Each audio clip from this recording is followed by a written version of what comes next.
was going to be people or bodies left in the street because of that. Made lurid and false claims about the royal family, which The message was never supposed to leave the palace. Written in guarded language and delivered through private channels, Charles's warning carried consequences Meghan could not ignore. But when fragments suddenly reached the outside world, the palace stopped asking who had seen it and began hunting for who had betrayed the king. At first, only a few sentences appeared. They were incomplete, stripped of context, and released with almost surgical precision. Yet the meaning was impossible to miss. The language spoke of disappointment, broken confidence, and one final boundary that could not be crossed again. There was no full explanation, no signature, no direct accusation. But inside the palace, no one needed Meghan's name to be written down. They knew exactly who the warning concerned. The response was immediate and unusually quiet. Briefings were cancelled. Access to internal correspondence was restricted. Senior aides were summoned into private conversations, while phones that normally carried endless updates suddenly went silent. The palace issued no public denial because denying the message might confirm it. Instead, officials focused on a more dangerous question: who had taken the king's private words and selected the most damaging parts for release? The warning appeared to refer to an action Meghan had allegedly been told never to repeat. It was not simply about speaking publicly. The accusation was more complicated than that. Charles believed private royal information had once again traveled beyond an agreed circle, reaching people who had no place inside a family negotiation. If true, it meant trust had not merely weakened. It had been tested, rebuilt, and then quietly broken. Harry was caught between two storms. On one side stood Meghan, facing another wave of suspicion before she had even been allowed to explain herself. On the other stood his father, whose warning sounded severe because it may have been based on evidence Harry had not yet seen. Defending Meghan meant challenging Charles. Questioning her meant risking the marriage he had already sacrificed so much to protect.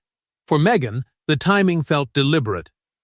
She began asking whether the leak was an accident, a palace tactic, or an attempt to damage her credibility before her version could emerge. Someone close to the negotiations clearly understood which phrases would provoke the strongest public reaction. This was not a careless disclosure. It felt chosen. Then came the discovery that changed the crisis completely. The leaked lines were only fragments of a much longer communication, one containing a condition Meghan had allegedly promised never to break. To understand why Charles's words carried such force, the story must return to the private agreement that once gave Meghan and Harry a final path back toward royal trust. Long before the warning leaked, a quiet arrangement had been negotiated away from cameras, announcements, and royal ceremony. It offered Harry protection, Meghan breathing room, and Charles one fragile assurance. But hidden inside that agreement was a restriction Meghan reportedly considered deeply unfair and dangerously personal. The arrangement had emerged after months of public tension, private anger, and conversations that repeatedly collapsed before trust could be restored. Charles, Harry, and a small circle of carefully chosen intermediaries had allegedly created an unwritten understanding. It was not forgiveness. It was not reconciliation. It was a temporary ceasefire, built to stop personal family matters from becoming the next headline, interview, documentary claim, or carefully placed revelation. Its central condition was simple but severe. Any conversation involving Charles, the succession, financial support, inheritance expectations, security, or the children had to remain completely private. Nothing could be repeated, recorded, summarized, or passed indirectly to advisors, friends, producers, or journalists. Charles believed this rule protected everyone. It shielded the monarchy from another public collapse, but it also protected Harry and Meghan from becoming trapped in an endless cycle of accusation and response. Meghan reportedly saw something very different. To her, The arrangement demanded silence from one side, while palace officials remained free to influence public opinion through unnamed sources. She was expected to say nothing, even when damaging stories appeared around her. The restriction felt less like privacy and more like control. Harry understood her anger, yet he urged her to accept the terms. He believed this was the only path back to his father. Without it, private communication would remain frozen, and the distance between Charles and his grandchildren could become permanent. Gradually, the agreement appeared to work. Calls resumed. Messages lost some of their hostility. A confidential discussion even began around security, family access, future financial expectations, and what role Charles might have in the lives of Harry's children. But Meghan feared that emotional access was being tied to obedience. Every conversation seemed to carry an invisible test: remain silent, or risk losing everything again. One senior aide warned Charles that trust was returning too quickly. The aide feared Meghan might eventually use private details to defend herself against future attacks. Charles dismissed the concern because Harry had given his personal word. Nothing discussed, he promised, would leave the family circle. But the eventual breach would not arrive through a dramatic interview or a direct public accusation. It would appear through familiar language, repeated somewhere no palace official had expected to find it. For a brief moment, the fragile peace appeared to hold, but one carefully phrased public statement soon convinced palace officials that someone had crossed the line. At first, the statement seemed harmless, polished, emotional, and vague enough to escape scrutiny. Then a senior aide recognized a phrase that had been spoken only once, during a private conversation with Charles. Within hours, every reassuring word in the secret agreement began to look like part of a calculated deception. The comment had surfaced far from any obvious royal confrontation. It appeared during a private industry discussion connected to Meghan's future projects, where the language centered on broken families, controlled access, and the damage caused when powerful institutions allowed conflict to reach the next generation. Nothing directly named Charles. Nothing mentioned the secret agreement. To most listeners, it sounded like a broad reflection on family pain. Inside the palace, however, one phrase caused immediate alarm. Charles had allegedly used almost identical words during his confidential exchange with Harry. He had spoken of his fear that the family's fractures would not end with them, that bitterness, distance, and public hostility would eventually become an inheritance passed down to the children. It had not been a prepared statement or a royal talking point. It had come from a rare moment of vulnerability. Now that private fear appeared to have been transformed into a polished public message, senior aides began comparing notes, timelines, internal summaries, and every available account of the outside conversation. At first, they searched for innocent explanations. Perhaps the similarity was accidental. Perhaps Meghan had heard comparable language elsewhere. Harry immediately insisted that she had. He argued that concerns about family division were universal and that one familiar phrase proved nothing. Then another detail emerged. A member of Meghan's professional circle had reportedly referred to a deeply personal royal concern only days after Charles and Harry spoke. The timing was difficult to dismiss. The wording was even harder to explain. Meghan rejected the accusation forming around her. She had not quoted Charles, named him, or revealed the exact conversation. From her perspective, privacy protected another person's words, not her right to discuss her own emotional experience. But Charles saw the boundary differently. To him, protecting a private conversation meant protecting its meaning as well as its exact language. That distinction became the center of the crisis. Palace advisors concluded that someone had taken Charles's private emotions and converted them into a public narrative while carefully removing his name. Suspicion shifted toward advisors, friends, producers, and public relations intermediaries who might have received fragments without being told their true source. When officials requested a written explanation, Harry reacted with anger. He saw their demand not as concern from a family, but as an interrogation built on suspicion. Yet the palace was no longer examining a single phrase. Another similarity had surfaced, one connected to money, inheritance, and a conversation even more sensitive than the first. Charles ordered a complete review of every private exchange held since the agreement began. What the review uncovered went far beyond a repeated phrase, leading Charles to a private financial discussion that had never been meant to reach Meghan's wider circle. Buried inside the palace review was a detail far more dangerous than a repeated sentence. A private discussion about inheritance, titles, and the grandchildren had apparently traveled beyond the family. For Charles, this was no longer a misunderstanding. It looked like proof that the monarchy's most sensitive boundaries had been tested again. The conversation had taken place under strict privacy. Charles and Harry had discussed future financial expectations, possible family provisions, and the children's long-term relationship with the royal structure. No final decision had been made. There was no confirmed inheritance plan and no formal promise involving titles or money. But several possibilities had been raised, and those possibilities were never meant to leave the family. Harry had spoken with unusual emotion. He feared that his children could one day be excluded, not because of anything they had done, but because of choices made by their parents. He wanted reassurance that the distance between him and the monarchy would not become a punishment passed down to the next generation. Charles's response was cautious.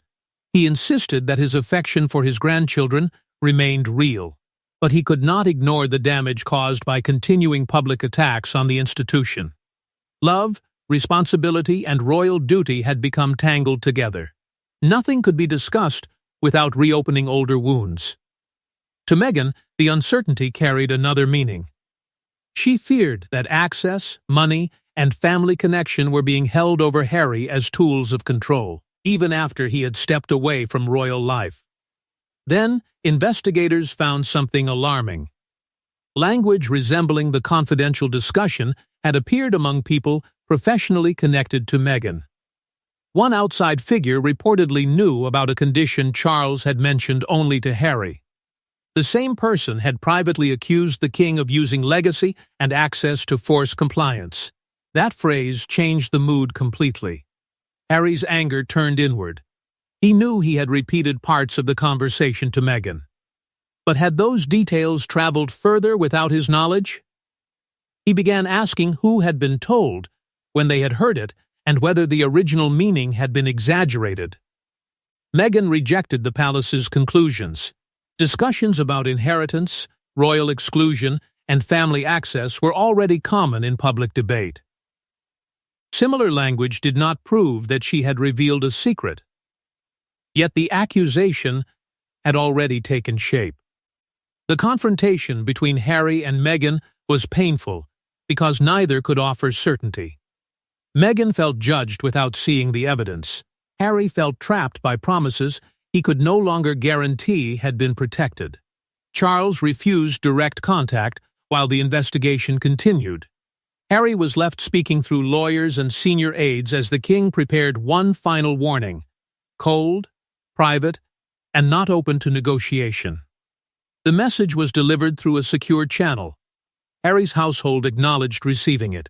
The message Charles sent next was colder than anyone expected, and when its full meaning later leaked, it revealed exactly what Meghan had allegedly been caught doing again.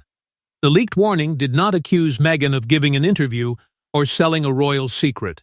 It accused her of something more sophisticated, allowing private information to travel through trusted intermediaries while preserving enough distance to deny responsibility. Charles's final sentence made clear that the palace believed it had seen this method before. The meaning was unmistakable. Charles believed Meghan had shared the substance of confidential royal conversations through advisors, associates, or trusted professional contacts rather than revealing the details directly herself. According to the warning, third parties had been used to circulate sensitive information, create public pressure, and test possible narratives before anything appeared under Meghan's own name. That was the central accusation. The palace believed private details had once again reached outsiders, while Meghan remained far enough from the disclosure to deny responsibility. It was not presented as a careless mistake. It was described as a pattern. Charles' message then drew its hardest boundary. If another confidential detail emerged, all informal discussions involving family access, financial expectations, the grandchildren, and any possible reconciliation would be suspended. There would be no more private flexibility, no quiet negotiations, no personal conversations protected from official scrutiny. Yet Charles did not frame the warning as revenge. He described it as protection, for the crown, for Harry, and for the children caught inside a conflict they had never chosen. His frustration was deeply personal. Every attempt at compassion, he felt, was being transformed into material that could weaken him publicly. Harry read the message differently. To him, it was an attack on Meghan's character disguised as royal caution. He rejected the assumption that every leak, every familiar phrase, and every uncomfortable story must have originated from her circle. Meghan's response moved between outrage, fear, and betrayal. The accusation seemed impossible to disprove. How could she prove that she had not authorized conversations she may never have known were happening? She demanded names, dates, and evidence. The palace refused, claiming that revealing those details would expose the source who had discovered the breach. Then came the sentence that changed everything. Trust could not survive communication through shadows. Meghan immediately understood its power. The phrase made her sound calculating without naming her directly. It suggested manipulation while leaving the palace protected from a formal accusation. Harry confronted Charles and asked whether the warning was truly about confidentiality or whether the real aim was to silence Meghan permanently. Charles answered by reminding him of the earlier agreement and the personal guarantee Harry had given. Suddenly, the dispute was no longer only about Meghan. It was a test of Harry's word. In private, that realization unsettled him. He could defend his wife's intentions, but he could not account for every conversation she may have had with advisors. Then, another possibility emerged. What if the warning itself had been leaked from inside the palace to isolate Meghan before she could respond? Silence would make her appear guilty. A public defense could trigger Charles's threatened punishment. Caught between silence and retaliation, Meghan prepared a response, but Harry's growing doubts threatened to fracture their united front before the palace even heard it. For years, Harry had defended Meghan against the palace without hesitation. This time, however, one question stopped him cold. Could he swear that no private detail had passed through her advisors? His silence did not prove betrayal, but to Meghan, it revealed something almost as painful. Harry was beginning to doubt her. Meghan wanted an immediate public response. She urged Harry to reject the warning as a calculated palace smear and make it clear that Charles had accused her without producing proof. But Harry hesitated. Any statement strong enough to defend her might also confirm the existence of the confidential agreement, exposing the private negotiations they had worked so hard to protect. That hesitation opened a deeper wound.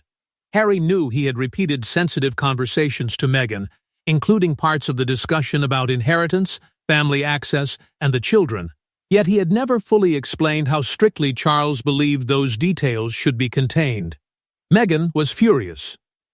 From her perspective, Harry had placed her inside an agreement she had never properly negotiated, then allowed the palace to accuse her of breaking rules that had never been equally defined. Harry defended his father on one narrow point. Charles had spoken privately. Whatever anyone thought of his conditions, he had expected those words to remain within the family. To Meghan, even that limited defense sounded familiar. It felt like the old royal pattern returning. The institution demanded protection first, while she was expected to survive the consequences alone. Their argument turned toward the inheritance conversation. Who had first mentioned it to an advisor? Meghan insisted she had not authorized anyone to repeat Charles's words. Then, Harry remembered something that changed the direction of the accusation. During an informal professional meeting, he had referred to part of the discussion himself. He had spoken broadly, but enough detail may have been present for someone else to connect the missing pieces. Meghan felt vindicated, but the relief was bitter. She had been treated as guilty before Harry had examined his own actions. Worse, the information could have been exaggerated by a professional associate eager to appear closer to royal negotiations than they truly were. Harry contacted the individual privately. The answer was evasive. Nothing was clearly admitted, yet nothing was convincingly denied. The uncertainty only deepened.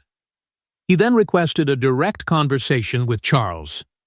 The king refused unless Harry first provided written assurance that no further family discussions would be shared. Meghan opposed signing anything. To her, it would look like a confession and give the palace permanent authority over what she could say. Harry feared refusal could end his father's connection with the children and destroy the last path toward reconciliation. Then, he noticed something disturbing in the leaked warning. One sentence did not appear in the version Meghan had received. There were at least 2 copies of Charles's message.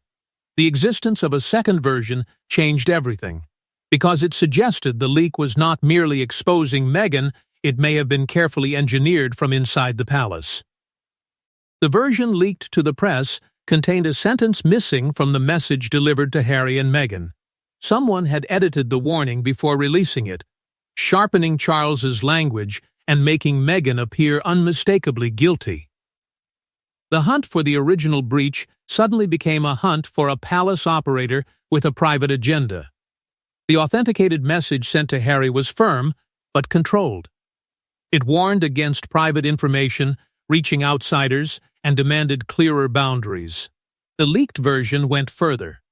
It included an additional sentence suggesting that the disclosure had been deliberately arranged through intermediaries to manipulate public opinion.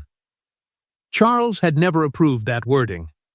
Only a small group of senior aides had seen the earlier drafts prepared before the final message was sent. That meant the leak had not come from a random employee or an accidental forwarding chain.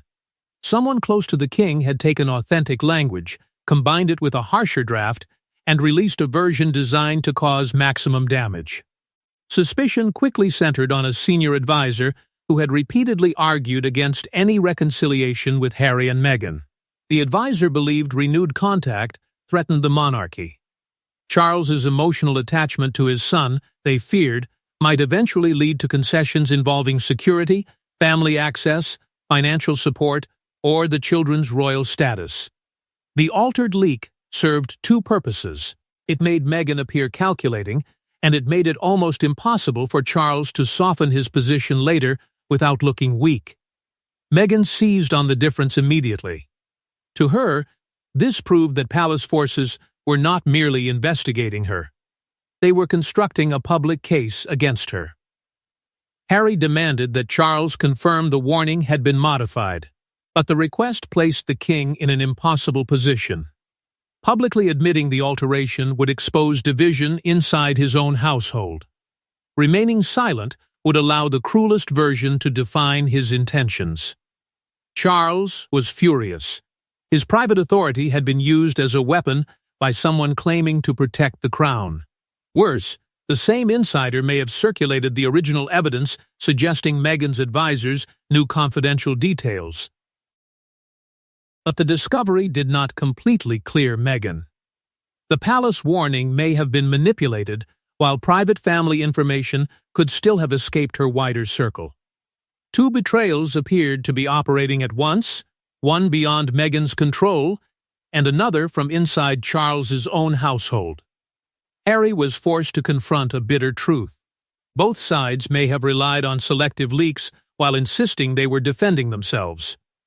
Without public explanation, Charles removed one advisor from sensitive communications. Then he proposed a final private meeting under strict conditions. Meghan and Harry now had to decide whether entering that room offered a path toward peace or another carefully controlled trap. With one palace operator quietly pushed aside and trust broken on every side, the final confrontation would determine whether the family could rebuild or whether the warning had already caused permanent damage. The final meeting was designed to restore order, but no one entered it seeking the same outcome. Charles wanted silence, Harry wanted fairness, and Meghan wanted public acknowledgement that the warning had been altered. Behind every demand stood a deeper question. Was this still a family dispute, or had the monarchy made reconciliation impossible? The discussion took place under strict control, with every word treated as potentially dangerous. Charles began with a clear demand. There would be no more indirect briefings, coded public responses, or private conversations repeated to advisors, friends, or professional associates. If the family was to speak again, those discussions had to remain inside the family. Meghan refused to accept the demand without accountability from the palace. She insisted that Charles acknowledge the leaked warning had been changed and used to make her appear guilty before the evidence had been properly examined. To her, silence would protect the people who had weaponized the king's authority while leaving her name permanently damaged. Harry pushed both sides toward an uncomfortable admission. Information may have traveled through Meghan's wider circle, but someone inside the palace had deliberately sharpened the warning and released it. Neither side could claim complete innocence. Charles finally admitted that a member of his household had acted without approval. Yet he refused to identify the person publicly. Exposing the betrayal, he argued, would create another scandal and weaken the crown when the monarchy was already under pressure. Meghan's frustration hardened. The palace demanded private accountability from her while protecting its own officials behind institutional silence. Harry then confronted his father over the deeper cost of that system. Family access, he said, had repeatedly been offered and withdrawn like a reward for obedience. Charles proposed a limited path forward. Direct personal communication could resume, but discussions involving security, inheritance, titles, or financial support would remain suspended. Meghan refused to sign a formal confidentiality agreement, believing it would resemble a confession. She did, however, agree that deeply personal conversations should not be passed through advisors. It was a compromise, but not peace. Charles no longer trusted informal family channels. Meghan no longer trusted palace intermediaries. Harry no longer knew which version of any private exchange might appear in public first. The claim that Meghan had been caught again rested not on a confession, but on a pattern the palace believed it recognized: private information moving outward through carefully protected distance. Yet the evidence remained incomplete. Meghan may have authorized nothing, or she may have become trapped by assumptions built around her reputation. The altered warning revealed a family in which every private word could become a weapon. Harry finally understood that the greatest inheritance dispute was not about money or titles. It was whether his children would inherit the same distrust that had destroyed the bond between their parents and the crown. The agreement survived, but somewhere beyond the palace, an unidentified person still possessed the original notes from the confidential conversation. And as those notes remain hidden, the palace is left facing its most dangerous possibility that the warning which nearly destroyed the family may only have revealed the first layer of a much larger betrayal.